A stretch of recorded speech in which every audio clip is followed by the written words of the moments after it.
Selamat malam pemirsa, saya Tina Talisa. Di hari ini menjelang 17 Agustus yang akan kita sambut bersama-sama dengan penuh kegembiraan, Indonesia berusia 70 tahun.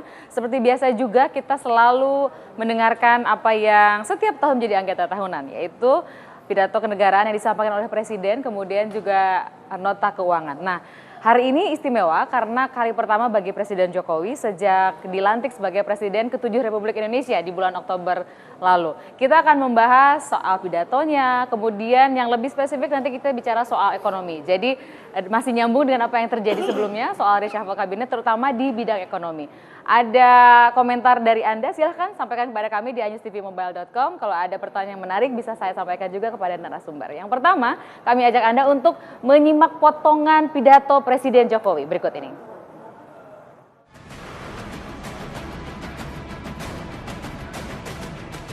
Presiden Joko Widodo, pria yang akrab disapa dengan Jokowi, menyampaikan pidato kenegaraan dalam rangka laporan kinerja lembaga-lembaga negara.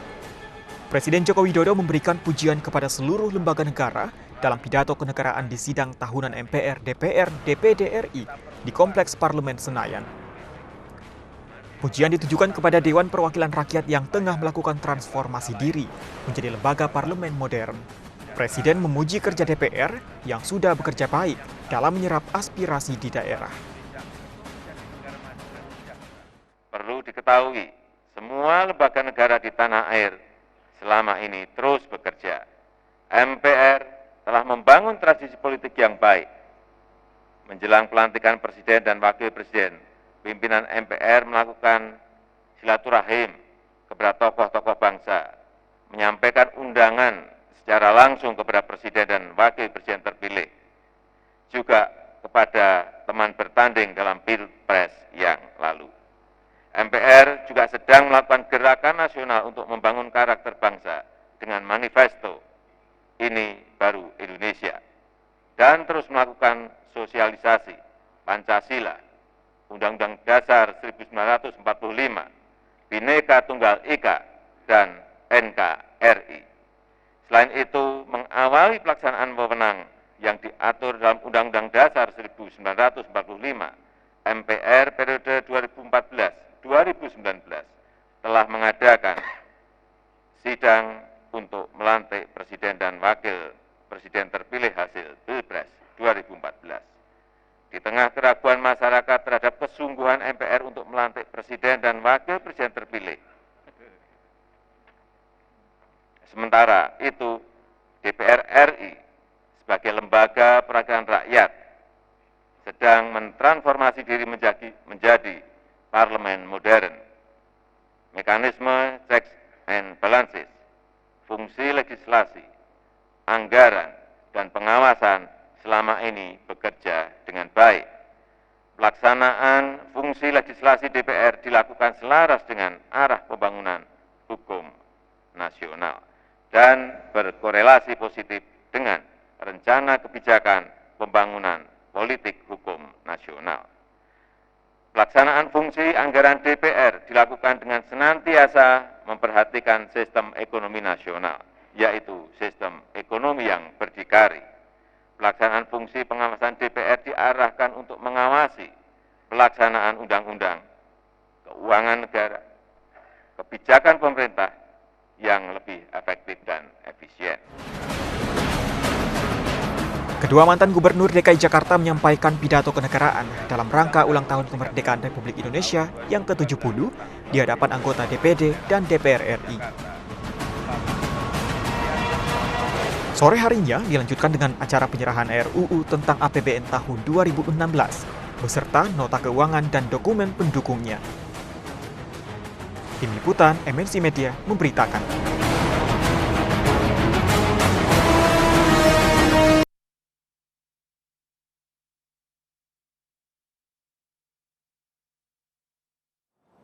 Pokoknya hari ini harinya Presiden ada di Senayan. Nah, saya akan ajak Anda untuk melihat cuplikan apa yang disampaikan oleh Presiden yang kali ini spesifik menyebutkan bahwa semakin tipis nilai kesantunan, diantaranya karena bebasnya berpendapat yang kebablasan dan didukung oleh peran media yang hanya mengutamakan rating dan share. Itu kata Presiden. Menghambat program aksi pembangunan. budaya kerja, semangat gotong royong, dan tumbuhnya karakter bangsa.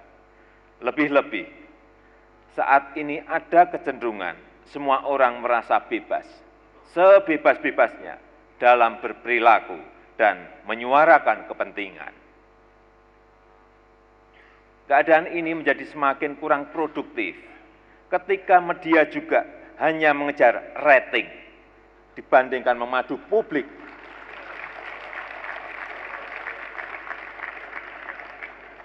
Sekali lagi, hanya mengejar rating dibandingkan memandu publik untuk meneguhkan nilai-nilai keutamaan dan budaya kerja produktif.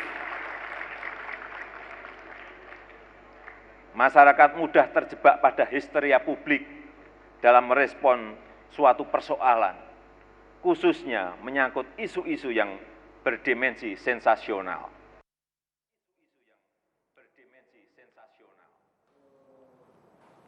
Itu yang disampaikan dan ditegaskan oleh Presiden. Ada 5 orang tamu, yang pertama saya sampaikan yang 4 orang sudah hadir. Mas Imam, apa kabar Mas? Sebagai insan pers dari Dewan Pers.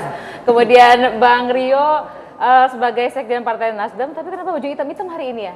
Ya. Ini bentuk kedukaan pidato Presiden bukan? Karena kursi hilang 1. Oh, ini penting nih. Karena kursi hilang 1. Maksudnya kursinya Menko Polhukam. Ya Bang Rio ya. Mas Tonto, apa kabar Mas? Alhamdulillah baik. Alhamdulillah baik. 1 kursi masih kosong. Saya geser dulu ke yang sudah hadir, Prof. Cipta. Selamat malam, Prof. Kita udah biasa bahas pidato-pidato Presiden. Yang kursi kosong ini saya undang dulu, Mas Arief Budimanta. Jadi ini kayak ini ya, bintang tamu utama gitu. Apa kabar Mas? Apa kabar Mas? Kabar Mas? Jadi kehadirannya sebagai Direktur Eksekutif dari Megawati Institute, gitu ya Mas ya? Ya. Ya, saya mau ke Mas Imam dulu soal komentar yang terakhir Presiden tadi itu menarik loh. Karena Presiden SBY juga waktu di 10 tahun pemerintahannya itu berkali-kali nyindir media. Tapi menariknya menurut saya Presiden Jokowi itu spesifik rating dan share. Itu artinya TV. Kan kalau media cetak, media online ukurannya bukan rating share. Yes. Silakan Mas Imam. Karena memang secara spesifik menyebut seperti itu, kita jadi agak menyayangkan bahwa kemudian disebut media. Mestinya kan sebagian media.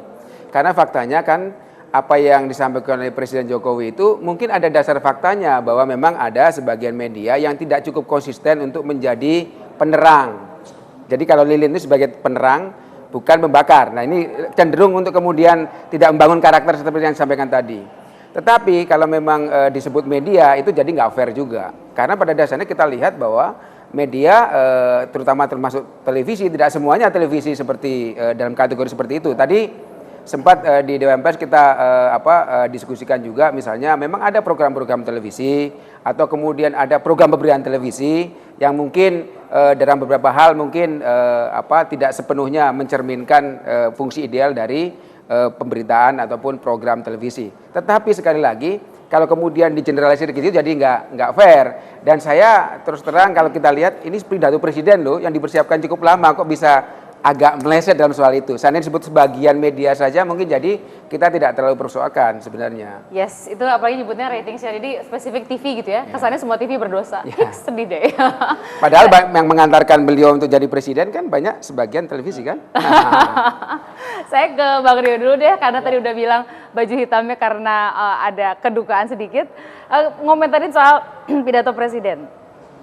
Ya saya pikir pidato Presiden tadi disampaikan mulai dari pagi sampai siang ya, ini menunjukkan bahwa pemerintah masih optimis mampu mengatasi persoalan yang sekarang kita rasakan, termasuk persoalan ekonomi dan sebagainya. Jadi dari pagi tadi 3 kali Presiden menyampaikan di depan kita semua, saya melihat bahwa bermacam-macam ya yang dimuat dalam pidato Presiden itu, mulai dari soal ekonomi, mulai dari soal sosial, mulai dari soal budaya, karena tadi disebutkan soal kesantunan dan sebagainya, termasuk tadi singgung soal rating ya. Jadi menurut saya kalau rating itu belum tentu itulah TV berita ya, bisa saja itu misalnya TV yang memuat program-program yang tidak mendidik juga tapi banyak ditonton orang, misalnya seperti itu. Jadi saya pikir itu autokritik lah buat kita semua ya. Jadi juga disebutkan bahwa ada soal kritik yang kebablasan ya, itu mungkin berkaitan dengan akan dimuatnya pasal tentang penghinaan presiden. Gitu. Jadi menurut saya pidato presiden 3 kali tadi itu memberikan nuansa yang tidak sekedar sama. Tidak mudah membaca pidato itu dalam 3 kali dengan audien yang hampir semuanya sama, tapi kemudian memberikan 3 bagian yang setiap segmennya berbeda. Jadi ada optimisme menurut Bang Rio ya. Ya. Saya ke Mas Tanto. Mas, yang paling menarik 1, 2, apa 3 Mas? Atau menurut Mas Tanto ya begitu-begitu aja? Kalau jujur saya katakan bahwa ekspektasi rakyat, ekspektasi kita terhadap pidato pertama Presiden Republik Indonesia ke-7 ini agak mengecewakan. Jadi kita berharap di tengah harapan rakyat yang begitu tinggi akan hadirnya sebuah pidato besar yang menyemangati, mengeluarkan nafas-nafas optimisme, kemudian nasionalisme, khususnya di saat seperti sekarang ya, di mana sebagian rakyat kita sudah mulai lelah menghadapi situasi kenaikan harga yang terus terjadi setiap hari, kemudian ancaman minggatnya misalnya Papua dari NKRI, itu kan diperlukan seorang figur tertinggi di Republik ini yang berbicara, yang bisa menenangkan kita semua. Tapi yang terjadi kan tidak demikian, malah sebagaimana kekhasan dari Presiden Jokowi, dia selalu berbicara yang mikro-mikro, misalnya soal kartu, soal rating, soal kesantunan dan sebagainya. Tapi bukankah disebutkan juga Mas soal mimpi diulang-ulang sih memang soal kampanye dulu, kemandirian kedaulatan politik, kemandirian ekonomi, kemudian tidak tertangkap itu. Bahkan isu Papua yang sebenarnya sudah sangat mengancam kita ya, yang kemudian juga Aceh juga ada sesuatu di situ. Harus ada sesuatu yang bisa menyadarkan kita semua bahwa we have to be united, bahwa NKRI ini harus kita pertahankan. Nah, disitulah kemampuan dari seorang pembuat pidato yang harus bisa disampaikan dengan baik oleh seorang presiden supaya kita ada harapan baru. Walaupun kata persatuan dipakai loh sama presiden, nah, bahwa yang akan membuat kita lolos melewati semuanya adalah persatuan. Jika diizinkan, saya ingin berbicara 2 menit begini. Ada 2 anomali yang saya dapatkan dari pidato yang pertama. Pertama, seperti Mas Imam mengatakan bahwa Pak Jokowi berani menyerang media secara terbuka, yang kaitannya adalah rating, ya. Padahal media juga yang menjadikan dia adalah Presiden ke-7. Dan salahnya itu adalah bahwa rating itu satu hal, kesantunan berbahasa di media itu adalah hal lain. Nah, kalau kita bicara kesantunan, hilangnya kesantunan segala macam, itu tidak terjadi di media konvensional, adanya media sosial. Adanya di media sosial yang memang bahasanya sangat vulgar, sangat tidak mencerminkan kita sebagai orang Indonesia. Nah, itu kita perlu memikirkan itu, bagaimana kita mengatasi hal itu. Misalnya katakanlah di media online, beritanya sih biasa aja Mas Imam, tapi lihat komentar pembaca di bawah itu. Menurut saya itu sudah terlalu vulgar. Nah, menurut saya rakyat salah, tapi yang salah juga editor. Mengapa meloloskan komentar seperti itu? Cari saja komentar yang agak lunak, yang message-nya kurang lebih sama.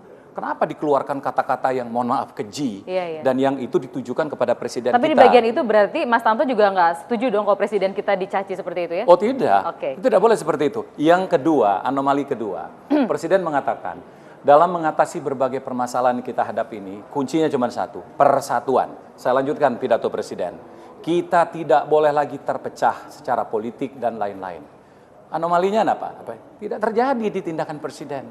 Konflik yang terjadi di 2 partai besar, Golkar dan P3. Tapi kan disebut juga sama presiden, itu urusan partai pemerintah nggak ada intervensi. Pemerintah itu mempunyai hak untuk intervensi. Oke, saya pindah dulu ke Mas Arief. Mas Arief ya udah panas diomongin di presiden gua. Presiden kita semua. Mas Arief, dibilang agak mengecewakan. Di bagian itu mau bicara objektif atau menurut Mas Arief semuanya oke nih pidato presiden? Jadi tadi itu kan ada 3 pidato. Pertama terkait dengan konvensi yang ada di MPR ya. Pemerintah menyampaikan, presiden menyampaikan laporan kinerja. Kemudian pidato yang kedua itu pidato kenegaraan. Yang ketiga itu pidato yang terkait dengan nota keuangan dan RAPBN 2016. Menurut pandangan kami, satu pidato dengan pidato lainnya itu merupakan sebuah rangkaian yang membangun optimisme tentang bangsa ke depan. Kemudian yang kedua, dalam pidatonya juga Pak Presiden memang lebih mengarah kepada langkah-langkah operasional. Ya, langkah-langkah operasional untuk apa dan apa yang akan kita lakukan ke depan. Nah, kemudian yang ketiga, merespon apa yang dikatakan oleh Pak Tantowi tadi, kunci utama dari pidato yang pertama itu adalah membangun semangat persatuan antar seluruh stakeholder bangsa dalam membangun dan menatap masa depan Indonesia. Nah, optimisme terhadap semangat persatuan itu masih ada dan kuat begitu. Dan sekarang yang penting adalah melakukan proses pemupukan ya, apalagi Pak Presiden mengatakan dalam pidato-pidato berikutnya Indonesia itu harus ada sampai dengan 1000 windu yang akan datang. Nah, kalau syarat yang paling utama kalau kita ada menuju 1000 windu yang akan datang, kalau kita berbagai komponen bangsa ini bersatu. Jadi dalam segala macam perbedaan. Optimismenya sangat kuat menurut Mas Arief ya. Ya, ini emang beda nih ya, satu teks itu membangun optimisme. Bang Rio bilang optimis, Mas Arief optimis, Mas Tanto agak mengecewakan. Harus begitu memang Mas Tanto. Dan begini juga ya Tina ya, dalam sebuah pidato merupakan hal yang wajar juga kalau kemudian kita sebagai bangsa melakukan sebuah proses otokritik dalam sejarah perjalanan kita dalam beberapa waktu. Dalam kerangka apa? Dalam kerangka untuk membangun satu demokrasi yang sehat, dalam kerangka untuk melakukan sebuah proses perbaikan apabila memang ada yang harus diperbaiki untuk kebaikan ke depan. Saya rasa di situ inti daripada pidato itu. Itu adalah pembukaannya dari Bapak-Bapak. Prof belum dikasih kesempatan, kita jeda dulu boleh Prof? Karena Prof kita ingin nanya nilai pidato Presiden oleh Prof Cipta yang adalah profesor bidang komunikasi. Sesaat lagi di Talk to iNews.